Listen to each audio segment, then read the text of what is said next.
喂，下個禮拜放假有咩搞啊？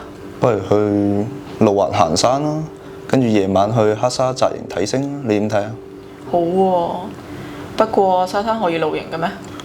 我唔係好肯定喎，但我成日見有人去嗰個露營喎，應該冇事啩？咁就啱晒啦！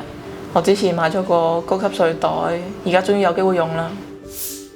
根據第28/2004號行政法規第3條規定，公園、沙灘及自然保護區等屬於公共地方。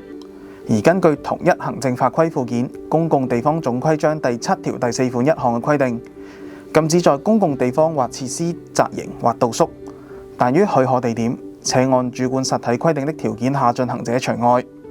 如上所述，由於沙灘係屬於公共地方，原則上係唔可以喺嗰度露營，但係屬於主管實體許可嘅露營設施就除外。